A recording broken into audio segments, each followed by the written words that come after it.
자, 오늘 기초로 돌아가자 10번째 시간입니다. 오늘 공부할 주제는 주의 만찬이 되겠습니다. 주의 만찬이 기록된 우리 고린도전서 11장 23절로 26절까지를 본문을 한번 읽겠습니다. 내가 주께로부터 받은 것을 너희에게 전달해 주었나니 이는 주 예수께서 넘겨지시던 그 밤에 빵을 가지고 감사를 드린 후 떼어 말씀하시기를 이것은 너희를 위하여 쪼개진 나의 몸이니 받아 먹으라. 이것을 행하여 나를 기억하라고 하셨으며 식후에도 이와 같이 잔을 가지고 말씀하시기를 이 잔은 나의 피로 된 새 언약이라. 이것을 행하여 너희가 마실 때마다 나를 기억하라고 하신 것이라. 너희가 이 빵을 먹고 이 잔을 마실 때마다 주의 죽으심을 그분이 오실 때까지 선포하는 것이라. 자, 하나님께서 교회에게 주신 의식 두 가지, 침례와 주의 만찬입니다. 이것은 교회의 권위 아래에서, 교회 안에서 실행될 때 의미가 있는 것입니다. 자, 그런데 우리가 주의 만찬, 하나님께서 의식으로까지 주셨는데 행하는 목적이 무엇입니까? 그것은 첫 번째로 주님과의 교제를 위한 것이죠. 주님과의 교제. 우리 고린도서 10장 16절을 보시면 주의 만찬은 주님과의 교제의 한 방편입니다. 10장 16절에 보니까 우리가 축복하는 이 축복의 잔은 그리스도의 피의 교제가 아니며 우리가 떼는 이 빵은 그리스도의 몸의 교제가 아니냐 말씀하고 있습니다. 20절을 보면 그러나 내가 말하노니 이방인들이 제사하는 것은 마귀들에게 하는 것이지 하나님께 하는 것이 아니니라. 나는 너희가 마귀들과 교제하는 자들이 되는 것을 바라지 아니하노라 말씀하고 있습니다. 그러니까 주의 만찬은 주님과 교제하는 것이고요. 이방인들이 제사하는 것은 마귀들과 교제하는 것이다. 그래서 이방인들이 제사하는 건 마귀와 하는 거예요. 그리고 제사 지낸 다음에 음복하고 밥을 먹고 하잖아요. 먹고 마시고 하잖아요. 그게 그 전체가 다 마귀하고 교제하는 것이라는 거죠. 저도 그렇게 마귀와 교제하던 사람이었는데 이제는 주님과 교제하게 된 것입니다. 주님과 교제하게 된 것은 주님과 교제가 이제 회복되었기 때문에 그렇습니다. 하나님께서는 사람과 교제하기 위해서 아담을 창조하셨습니다. 그러나 죄로 인해서 그 교제가 단절되게 되었죠.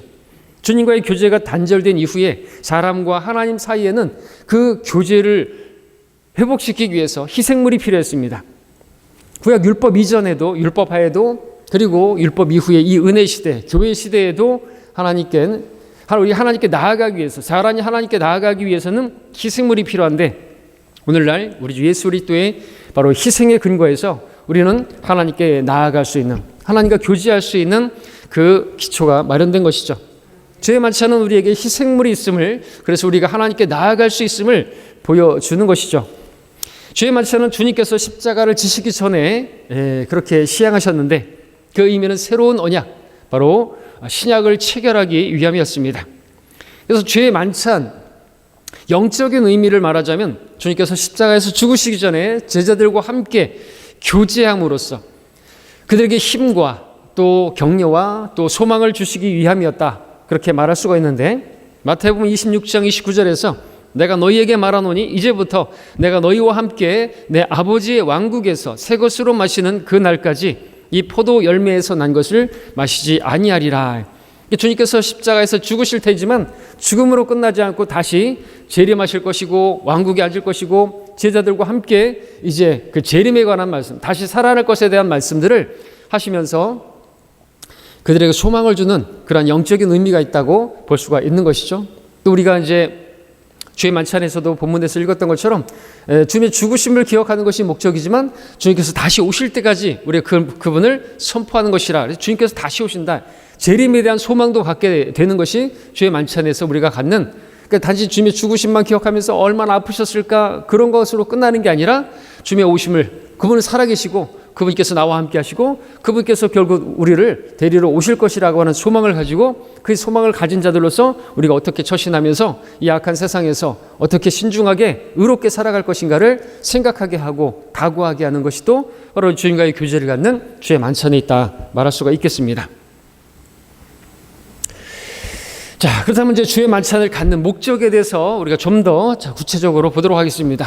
주의 만찬을 갖는 목적은 무엇보다도 우리가 고린도전서 11장에서 읽었던 것처럼 주님을 기억하게 하기 위함이죠. 주님을 기억하는 것입니다. 그리고 이 주님을 기억하는 것에는 좀 더 구체적으로 몇 가지로 나눌 수가 있는데 그 몇 가지를 나누어서 보자면 첫 번째로 주님을 기억하는데 무엇보다도 주님의 죽으심을 기억하는 것이죠. 주의 만찬을 통해서 우리는 주님의 죽으심을, 주님을 기억하는데 주님의 죽으심을 기억하는 목적이 첫 번째입니다. 고린도전서 11장 26절에서 보는 것처럼 너희가 이 빵을 먹고 이 잔을 마실 때마다 주의 죽으심을 그분이 오실 때까지 선포하는 것이라 말하고 있습니다. 예, 우리가 빵을 먹고 잔을 마실 때마다 무엇을 기억해야 됩니까? 주님을 기억하는데 무엇보다도 주님의 죽으심을 기억하는 것이 우리에게 목적으로 주어진 것이죠. 자, 주의 만찬은 주의 죽으심을 기억하게 하기 위한 의식인 것입니다. 주님께서 그 의식을 행함으로써 나를 기억하라고 말씀하셨습니다. 우리는 얼마나 주님을 기억하는 것입니까? 얼마나 주님의 그 죽으심을 기억하며 사는 것입니까? 무엇을 통해서 우리가 주님의 죽으심을 기억할 수가 있겠습니까? 물론 우리는 주님께 찬양을 드림으로써 우리 주님을 기억할 수가 있습니다. 그리고 주님의 죽으심을 기억할 수가 있습니다. 왜냐하면 찬양의 많은 내용들이 나를 위해서 죽으신 주님이 그 가사에 나오지 않습니까? 또한 우리는 말씀을 통해서 주의 죽으심을 기억할 수가 있습니다. 설교를 통해서 주의 죽으심을 기억할 수가 있습니다. 또 복음 전하는 그 복음 전파를 통해서도 우리는 주님의 죽으심을 기억할 수가 있습니다. 복음의 핵심은 주님의 죽으심이죠. 그분께서 우리의 죄들로 인하여 죽으시고 그래서 우리가 복음을 전함을 통해서도 주의 죽으심을 기억할 수가 있습니다. 또 우리가 기도하는 것을 통해서 주의 죽으심을 얼마든지 기억할 수가 있죠. 우리가 기도하는 많은 내용 가운데서 주님 우리를 위해서 죽으시고 내 죄를 대속하시기 위해서 죽으시고 감사드리는 그러한 기도가 있기 때문에 우리는 기도를 통해서 찬양을 통해서 말씀을 통해서 복음 전파를 통해서 얼마든지 주의 죽으심을 기억할 수가 있습니다. 그럼에도 불구하고 우리가 주의 만찬을 통해서 이 의식을 통해서 주의 죽으심을 기억하게 하셨습니다. 이것은 역으로 그만큼 주님께서는 우리가 주의 죽으심을 기억하는 자들로서 살기를 바라신다는 그런 강력한 의지가 있으신 것이죠.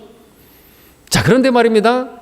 청개구리와 같이 로마 가톨릭은 이렇게 주님의 죽으심을 기억하게 하기를, 성도들이 주의 죽으심을 기억하기를 원하는데 로마 가톨릭은 무엇을 기억하게 하려고 무엇을 기념하고 무엇을 그렇게 떠드는 것입니까? 반대로 주의 죽으심이 아니라 탄생, 크리스마스. 그래서 로마 가톨릭의 공로에 그 공로로 인해서 많은 사람들이 아기 예수는 기억하지만 주님의 죽으심에 대해서는 몰라요. 크리스마스, 성탄절, 예수 탄생일에 대해서는 전 세계가 다 아는데 그렇게 주님의 죽으심에 대해서 선포하고 그 기념하고 그렇게 기억하게 하고 전파했다라고 한다면 정말 세상의 모든 사람들이 주님이 왜 죽으셨대? 우리 죄 때문에 죽으셨대. 그렇지, 내가 죄인이지. 내 죄 때문에 예수님이 죽으셨구나. 그렇게 해서 복음을 들을 수가 있는데 청개구리 마냥 주의 탄생을 누가 그 주님의 성경에 예수님의 탄생을 기억하라고 말씀하신 적도 없고 일부러 주님께서는 그 날짜도 기억 안 하시고 그게 어느 계절인지조차도 알 수 없도록 만들어 놓으셨는데 왜 그것을 자꾸 막 허구로다가 거짓으로다가 12월 25일 바알의 생일 그런 것들을 만들어 버린 것입니까? 그들의 포교 활동을 위한 것이죠. 그야말로 적그리스도인 것입니다. 그리스도를 대적하기 위해서 반대로 나가기로 작정한 것이죠. 성경에서 하지 말라는 것만 하고 옷단을 길게 넓혀 입고 그런 것입니다. 그래서 우리는 반카톨릭 교회사를 쓰고 있고 우리는 반카톨릭이라는 그런 의지를 드러내기 위해서 우리는 침례교회라고 말하는 거예요. 우리는 침례주고 저기는 세례주교 교회는 이게 아니에요. 침례라고 하는 것은 반카톨릭의 분명한 우리의 정체성을 드러내는 것이죠.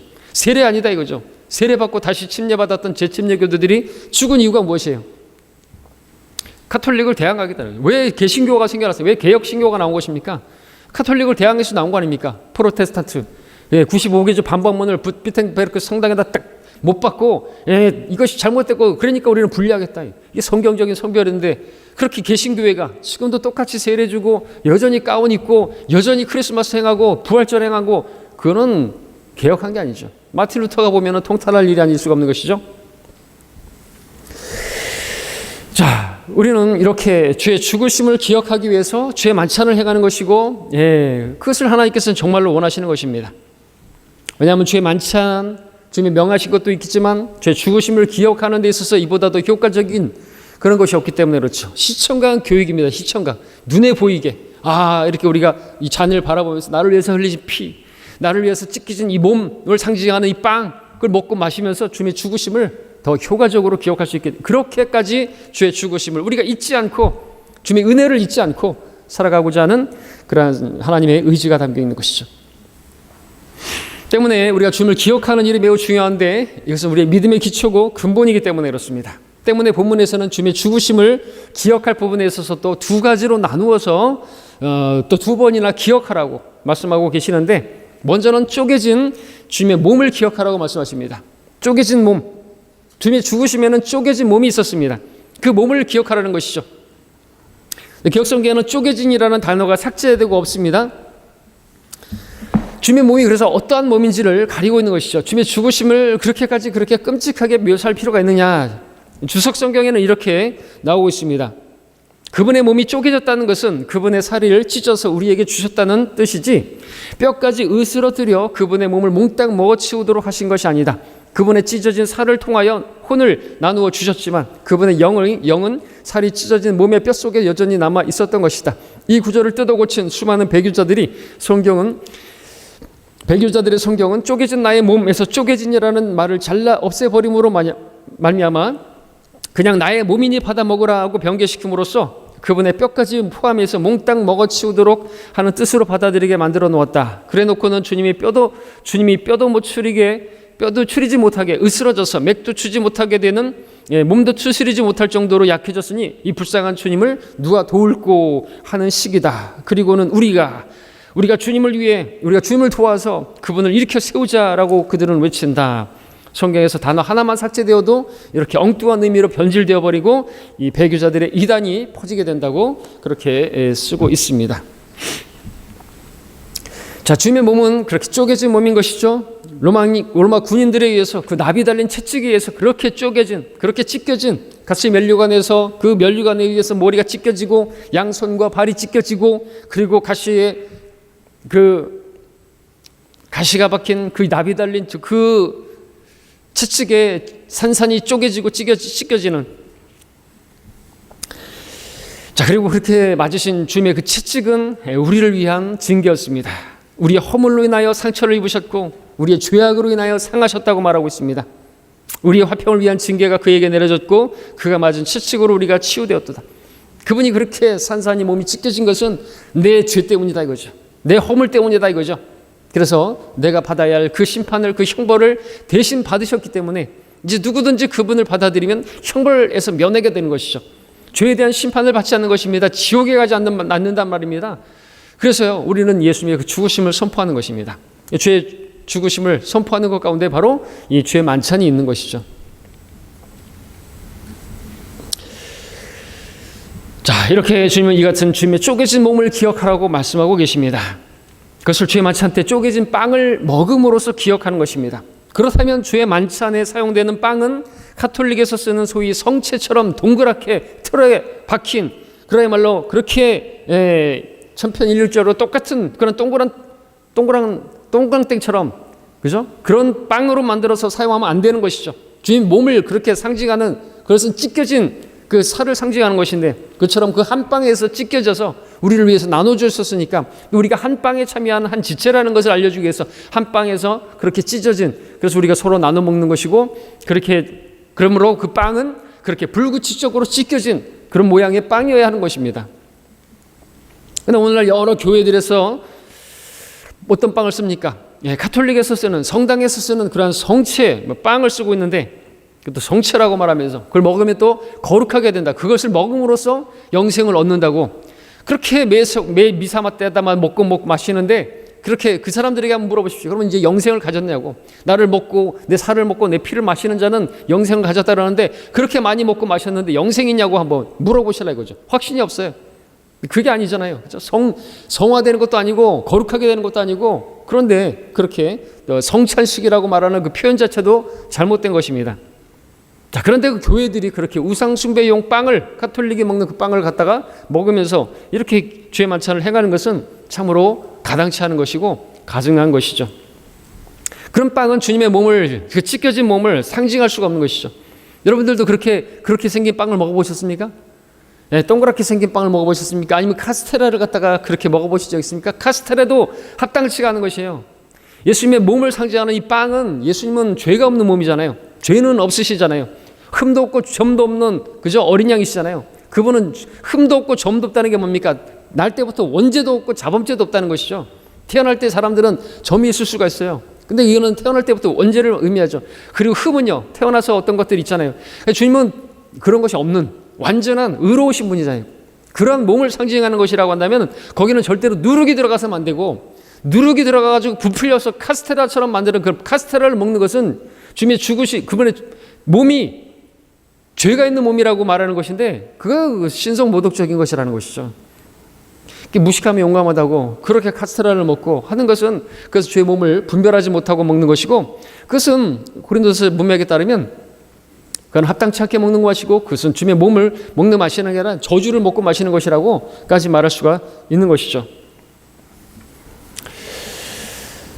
자, 우리는 주님의 쪼개진 빵을 먹음으로써, 그것을 찢겨진 그러한 빵을 먹음으로써 주님의 죽으심을, 그 주님의 몸을 우리는 만찬을 통해서 기억해야만 하는 것입니다. 다음으로는 흘려진 피를 기억하라고 말씀하십니다. 주님의 죽으심에는 주님의 흘려진 피가 있습니다. 이것은 새 언약을 기억하는 것이죠. 25절에서 보는 것처럼. 자, 만찬 때 마시는 잔은 포도주죠. 와인, 그런 성경이 그냥 와인입니다. 근데 이것을 문맥으로 본다면 이게 뉴 와인인지 올드 와인인지는 우리가 구분할 수가 있어요. 구분되어 있지는 않습니다. 뉴 와인이라고 쓴 표현도 있지만 그냥 와인이라고 해요. 그러나 그것을 문맥을 보게 되면 알 수가 있습니다. 그래서 우리가 포도주라고 하지만, 그래서 우리가 그 포도주라고 하지만 다 술이 아닌 거예요. 그래서 포도즙을 의미하는 것이죠. 포도주스를 말하는 것입니다. 우리는 그 포도주를 보면서, 그 잔을 보면서 나를 위해서 흘리신, 내 죄들을 사하기 위해서 흘리신 주님의 피를 기억하는 것입니다. 그 피를 먹는다고 해서 죄들이 사해지거나 아니라는 것이죠. 자, 우리가 여기서 또 짚고 넘어가야 할 것은 주님의 피를 상징하는 이 포도주. 많은 사람들이 또 이제 이것을 피를 먹고 마시면서, 이 성체성사라고 하면서 카톨릭에서 그걸 먹고 마시면서 피의 제사를 드리고 있습니다. 주님께서는 한 번에 영원한 속죄를 이루셨는데 계속해서 미사를 먹고 마시면서, 미사를 하면서 먹고 마시면서 그러한 영생을 이루어가는 과정 가운데 있는 것이죠. 그 성체 성사가 주님의 그 희생과 본질적으로 같은 것이라고 그렇게 말하면서, 주님께서도 그렇게 먹고 마시라고 했고 그것으로 영생을 얻는다고 그렇게 한다고 하는 것입니다. 어떤 그것은 단번 속죄를 이루신 주님의 그 구속 사역을 또 무시하는 것이고 모독하는 것이라고 밖에 말할 수 없는 것입니다. 주님의 흘리신 피를 모독하는 것이죠. 또 짚고 넘어갈 것은 교회들에서 성찬이라는 용어를 사용하는데, 말씀드린 것처럼 성찬이라는 용어가 뭡니까? 세례라는 말처럼 잘못된 것이죠. 세례라는 말은 뭡니까? 씻을 세자를 쓰고 있습니다. 그러면 세례를 받으면 죄를 씻는 것입니까? 그처럼 성찬을 통해서 거룩하게 되는 것이 의식입니까? 카톨릭은 그렇다고 말하는 것입니다. 우리는 성찬식이라고 말하지 말고요. 하여튼 성당은, 카톨릭은 성을 되게 좋아해요. 성당, 성모 마리아, 성체 성사, 다 성을 붙이고 있어요. 자, 거기다가 피를 모독하는, 그 모독에다가 더 모독을 하는데, 그들은 만찬때 발효된, 그야말로 썩은, 그야말로 그 술인 포도주를 마시는 것이죠. 발효된 포도주를 먹는 건다. 썩었다는 것이고, 주님의 피가 썩었다는 말인 것이죠. 주의 만찬에서 이 포도즙은 주님의 피를 상징하는 것 뿐이죠. 그 잔을 마심으로써 우리가 주님의 죽으심을 통한 새 언약을, 내 구원이 이루어졌다는 사실을 기억하는 것 뿐입니다. 우리가 얼마나 잘 기억하고 또 얼마나 또 감사할지는 성도들 개개인의 몫일 뿐입니다.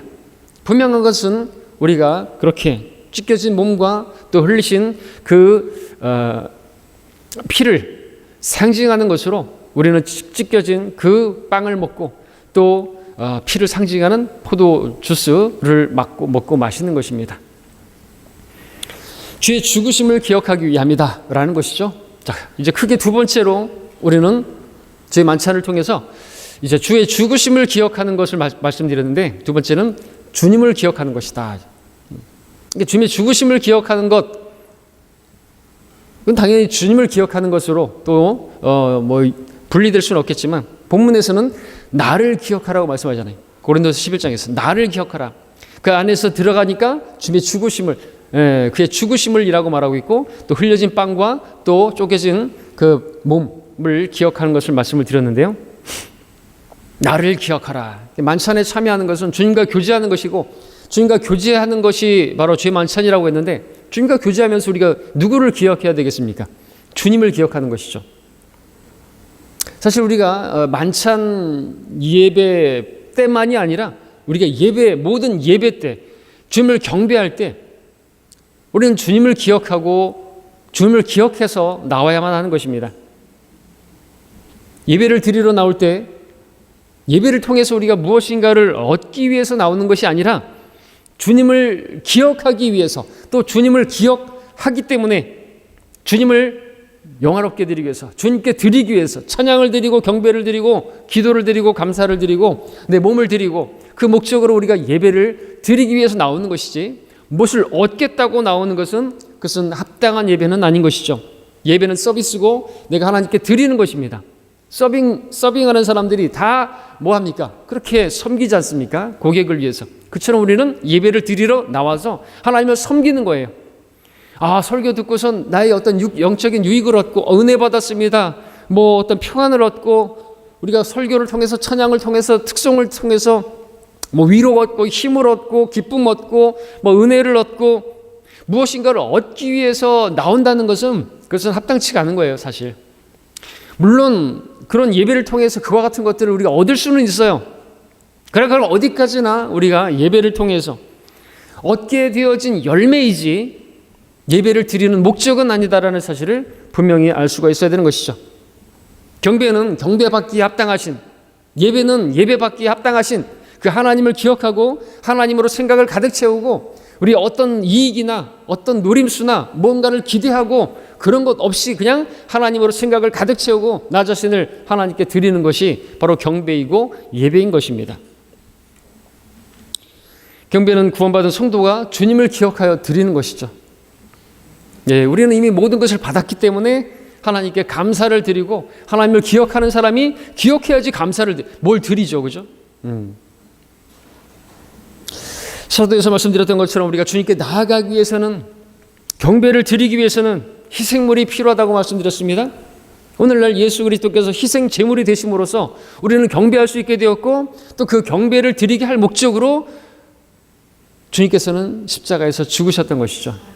이스라엘 백성들을 광야에서 그들을 데리고 나온 것도 하나님께서 그들의 하나님이 되시고 그들의 하나님을 섬기게 할 목적으로 그렇게 출애굽시켰던 것을 보았지 않습니까? 홍해를 가르고 그들이 모세를 통해서 침례를 받고 광야에서 하나님 섬기게 할 목적으로 데리고 나온 거죠. 주님께서 우리를 그렇게 편팔로, 십자가에서 흘린 편팔로, 그 능력으로 우리를 구원하신 것도 마찬가지입니다. 세상으로부터 우리를 불러내신 목적도 우리로 하여금 주님을 섬기게 하실 목적으로, 우리가 주님을 위해서 살게 하실 목적으로 그렇게 십자가를 지신 것이죠. 말씀드리지만 주님께서 십자가에서 죽으신 것은 단지 우리를 지옥에 가지 않게 하실 목적으로 우리를 위해서 죽으신 것이 아닙니다. 우리가 지옥에 가지 않게 된 것은 주님의 죽으심에 의한 열매이지 목적은 아니라는 것이죠. 마치 경배가 우리가 은혜 받고 위로 얻고 힘을 얻고 그것은 열매이지 우리 경배 드리는 목적이 되어서는 안 된다고 말씀드렸던 것처럼 주님의 죽으심도 나를 지옥 가지 않게 하실 목적으로 그렇게 죽으신 것은 아닌 거예요. 성경은 오히려 우리가 우리 죄 때문에 죽으셨다고 말하고 있죠. 그 죄 때문에 죽으셨고 그 죄들을 제거하신 결과 우리는 그 죄의 형벌의 장소인 지옥에 가지 않게 된 결과, 열매를 얻게 된 것이지 목적 자체가 그건 아니라고 하죠. 이것이 중요한 것이 주님께서 나를 지옥에서부터 건져내기 위해서 죽으셨다고 믿으면 그러면 나는 이제 지옥에 가지 않게 되었으니까 나는 이제 끝났네? 그럼 나는 이제 어떻게 되는 거예요? 그럼 나는 이제 죄를 지어도 지옥에 안 가네? 그렇게 되는 것이고, 그러면 신앙 자체가 엉망이 돼버리는 것이죠. 목적이 무엇인지를 알아야 되는 거예요. 열매와 이 목적이 바뀌면 안 되는 거죠. 주님께서 죽으신 목적은 우리를 지옥 가지 않게 하기 위해서 아니라 주님을 경배하기 위해서, 예배하기 위해서 그분이 우리를 위하여 죽으신 것은 이제는 우리가 그분을 위하여 살게 하시려고, 산자들이 이제 더 이상 자신들을 위해 살지 않고 자기를 위해서 죽었다가 다시 살아나신 그분을 위해서 살게 하려 하십니다. 그 은혜의 영광을 찬양케 하려 하십니다. 그 목적으로 그분이 죽으셨다고 말씀하고 있는 것이죠. 우리가 구원받게 된 것, 우리가 지옥에 가지 않게 된 것은 그분의 죽으심에 대한 열매인 것을 우리가 기억할 수가 있어야 되겠습니다. 우리가 영원에서 할 일이 뭡니까? 영원에서, 저 하늘에서 할 일은 그분을 경배하는 것이, 그분을 찬양하는 것입니다. 계시록 5장에서 죽임을 당하신 어린 양이 권세와 부귀와 지혜와 힘과 존귀와 영광과 찬송을 받으시기에 합당하시도다. 보좌에 앉으신 분과 어린 양에게 찬송과 존귀와 영광과 권세가 영원붕토록 있을지어다 라고 하더라.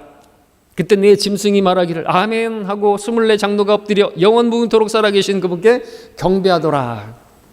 계시록 7장에서도 그 보좌와 장로들과 그 네 짐승 주위에 둘러선 모든 천사가 그 보좌 앞에 얼굴을 대고 엎드려 하나님께 경배드리며 말하기를 아멘, 찬송과 영광과 지혜와 감사와 존귀와 권세와 능력이 우리 하나님께 영원무궁토록 있나이다 아멘 하고 있습니다. 이게 우리가 해야 할 것이죠.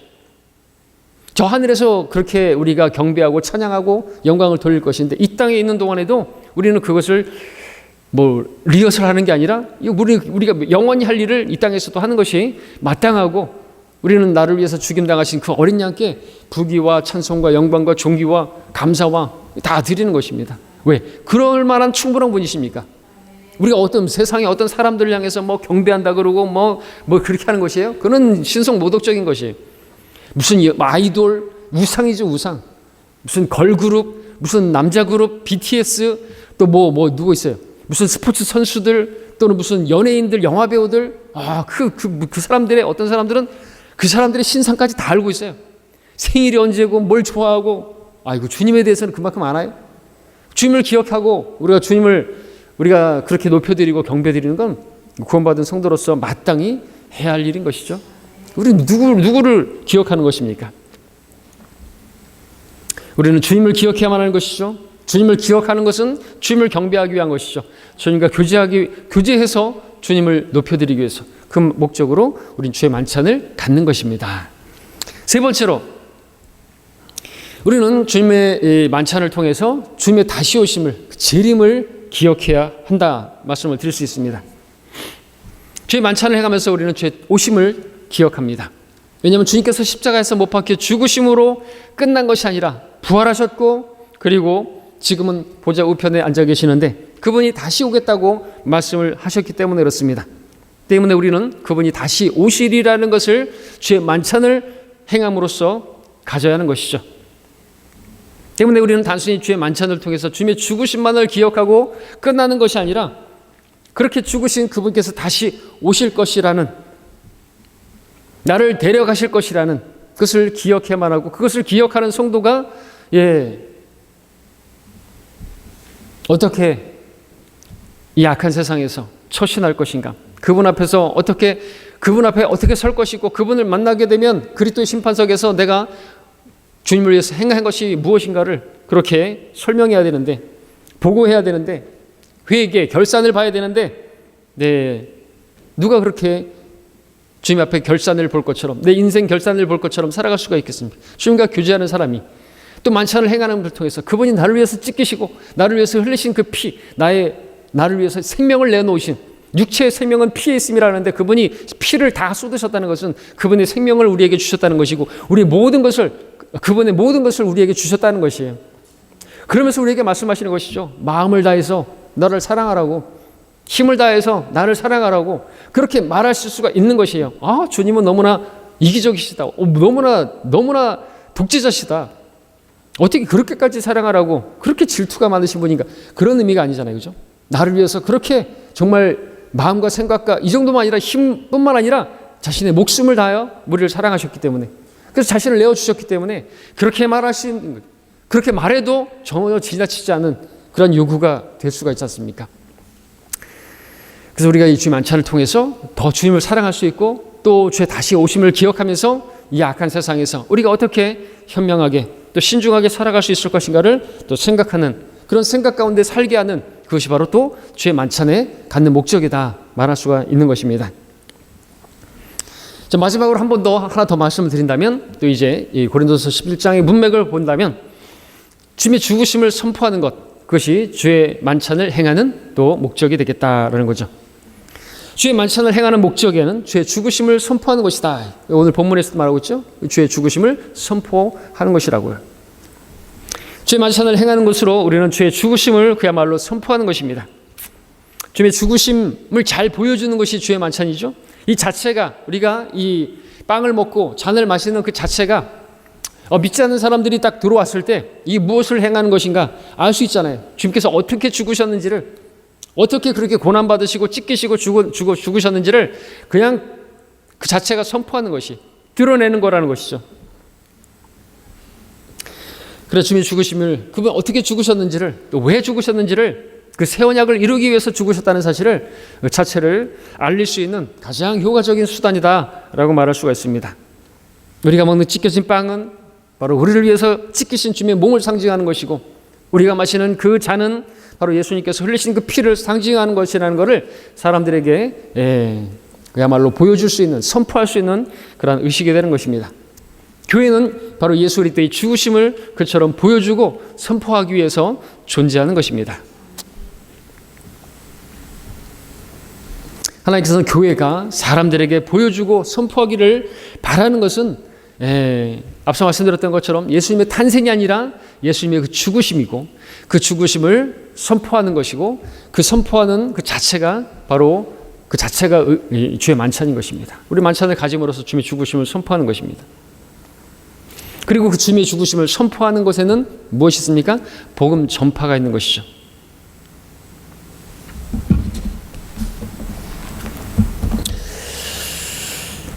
(11장 26절에서) 분명히 말씀하셨습니다. 너희가 이 빵을 먹고 이 잔을 마실 때마다 주의 죽으심을 그분이 오실 때까지 선포하는 것이라 말하고 있습니다. 선포의 의미가 있는 것이죠. 그렇기 때문에 우리가 조금 더 생각해 본다면, 우리가 주님의 죽으심을 기억하는 이 주의 만찬을 행했다고 한다면 이제 무엇을 행해야 하는 것인가? 주님의 죽으심을 이제 교회 안에서만 그렇게 주님의 죽으심을 선포하는 것이 아니라 나아가서 그렇게 주님의 죽으심을 또 선포할 수가 있어야 한다는 것이죠. 교회 안에서만 선포하는 것은 반쪽짜리라고 할 수 있습니다. 만찬에 참여했던 그 주님께서 유월절 그 전에 그렇게 만찬에 참여했던 그 제자들에게 이제 주님께서 부활하시고 나서 하신 말씀이 뭡니까? 가서 모든 민족들을 가르치고 아버지와 아들과 성령의 이름을 침례를 주고 내가 너에게 가르쳐 지키게 한 모든 것들을 가르치라고 말씀하셨습니까? 선포하는 것이 바로 있어야 하는 것입니다. 만찬을 행하는 것은 이처럼 복음을 선포하는 일까지 나아갈 때 우리가 주님의 죽으심을 교회 안에서 그렇게 주님의 죽으심을 선포하는 그것이 또 의미가 있는 것이죠. 우리 안에서만 주님의 몸이고 주님의 피고 나를 위해서 흘리신 것이고 우리를 위해서 죽으신 것이고 이것만이 아니라 이거죠. 나아가서 또 우리가 복음 전파를 통해서 선포하는 것까지 갖는 것이 주의 만찬을 행하는 목적이다라고 성경은 말씀하고 있는 것이죠. 자, 정리하면 주의 만찬을 통해서 우리는 무엇을 합니까? 주님과 교제를 갖는 것입니다. 그리고 주님을 경배하는 것입니다. 그리고 주의 만찬을 통해서 우리가 기억할 것이 무엇인가를 봤는데 주님의 죽으심을 기억하는 것이죠. 주님이 나를 위해서 찢기신 몸을, 나를 위해서 흘리신 피를 기억하는 것입니다. 나를 그처럼 사랑하신 주님을 기억하는 것입니다.